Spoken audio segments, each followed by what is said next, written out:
ऐसा लगता है कि ईरान अब मारने और मरने पर तुला हुआ है। सदर ट्रंप के खुसूसी एलची स्टोवकोफ ने जोर देकर कहा है कि ईरान किसी भी तरह झुकने को तैयार नहीं है। विटकोफ का दावा भी है कि ईरान अगले कुछ दिनों में यूरेनियम से बम बना सकता है, जो अमेरिका और इजराइल के लिए इंतहाई खतरनाक साबित होगा। यानी ईरानी कमांडरों ने दावा किया है कि अगर ट्रंप की ख्वाहिश है तो वो कुछ दिनों में यूरेनियम से बम बना सकता है और ईरान अपने हर जंगी जहाज को लोहे के टुकड़ों में दरअसल बदल सकता है। यह दरअसल बहुत बड़ी वार्निंग है जो एक तरह से ईरान ने अमेरिका को नहीं दी है, बल्कि ईरान के ही एक बड़े ओहदेदार ने इसका खदशा जाहिर किया है। अमेरिका के एक बड़े ओहदेदार ने, और उसने दरअसल ये चैलेंज किया है, क्योंकि आप देखिए मशरिक़ वस्ता में लफ्ज़ों की जंग तेज़ हो चुकी है। एक तरफ वाशिंगटन से सख्त बयानात और इंतबाह दी जा रही है, तो दूसरी तरफ तेहरान से भी जारहाना बयानात दिए जा रहे हैं। तेहरान भी अब एक तरह से झुकने को तैयार नहीं है।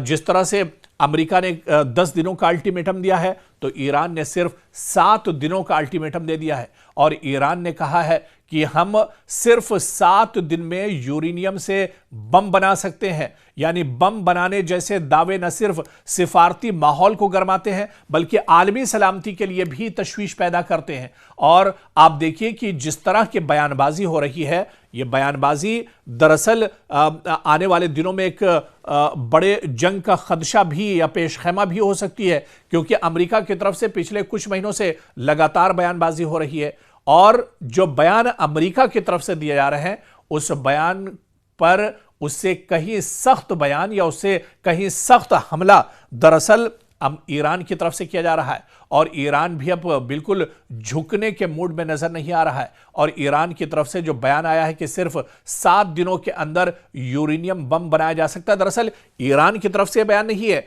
लेकिन अमेरिका के ही एक बड़े ओहदेदार ने यह कहा है कि जो डोनाल्ड ट्रंप के भी बहुत करीबी हैं। उन्होंने कहा है कि ईरान अब इस पोजीशन में है कि वो महज 7 दिनों में यूरेनियम का बम बना सकता है, यानी एटमी बम बना सकता है। और अगर यह बम ईरान तैयार कर लेता है तो फिर अमेरिका की खैर नहीं है। मशरिक़ वस्ता में इजराइल एक तरह से बचेगा नहीं। मशरिक़ वस्ता में अमेरिका के जो एयर बेस हैं वो एक तरह से तबाह बर्बाद हो जाएंगे, नेस्त नाबूद हो जाएंगे, और ईरान बहुत मजबूत हो जाएगा।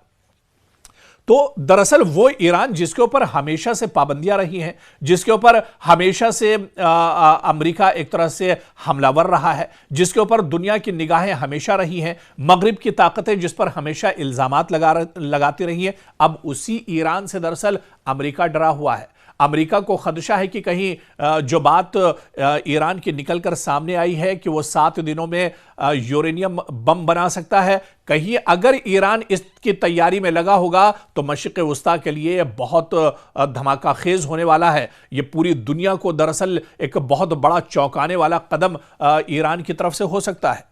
तो ईरान की तैयारी भी दरअसल अमेरिका ये समझ रहा है कि ईरान की तैयारी भी कम नहीं है। पिछले दिनों जो 12 दिनों की जंग हुई थी, और उसमें जो हिम्मत और इसके अलावा जो इस्लामी फौज है, ईरान की जो फौज है, उसने जो हिम्मत दिखाई थी और उसने जो करारा जवाब इजराइल को दिया था, उसके बाद अब अमेरिका दरअसल जुड़ा हुआ है, या अमेरिका के जो ओहदेदार हैं वो अब नई नई बातों का तसव्वुर कर रहे हैं। दरअसल तसव्वुर में ही अमेरिका इतना ज्यादा डरा हुआ है, जहन में ही, यानी अपने जहन में ही वो तमाम खदशात को लेकर चल रहे हैं। आपको याद होगा कि इससे पहले 12 दिनों का जो हमला इजराइल की तरफ से किया गया था, वो भी जहनी खुराफात थी इजराइल की। उसने सिर्फ अपने जहन में इस चीज को कर लिया था कि ईरान एटमी हथियार बना रहा है, वो इजराइल के लिए खतरा है। और ये जहन में आने के बाद इतना ज्यादा इजराइल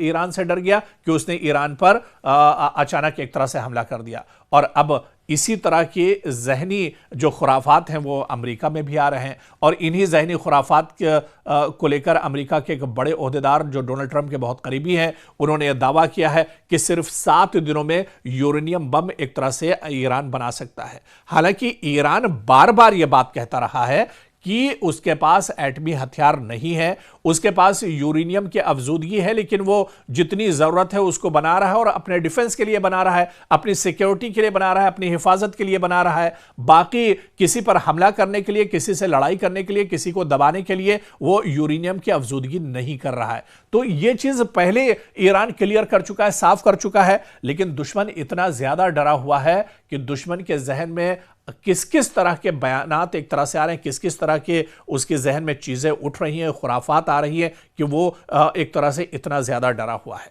अब क्या कुछ इसके असरात होंगे जिस तरह के हालात हैं, क्योंकि जो बयानबाजी हो रही है वो एक तरह से बहुत इसके जो नतायज होंगे, जाहिर सी बात है कि अगर जंग होती है तो जंग के नतीजे अच्छे नहीं होते हैं, खून खराबा होता है, जानी नुकसान होता है, माली नुकसान होता है, लेकिन पूरी दुनिया यही चाह रही कि जंग ना हो तो बेहतर है। हालांकि ईरान भी जंग नहीं चाहता है और जो माहिरीन और एक्सपर्ट की बात करें तो वो भी यही बताते हैं कि अमेरिका भी जंग नहीं चाहता है, लेकिन अमेरिका की दरअसल जो दादागिरी है, जो उसकी हठधर्मी है और उसकी अब इज्जत पर एक तरह से बनाई है, और इसी वजह से इस तरह की बयानबाजी अमेरिका की तरफ से की जा रही है। हालांकि सच्चाई यह है कि इस पूरे तनाजुर में अमेरिका दरअसल दबाव का शिकार है।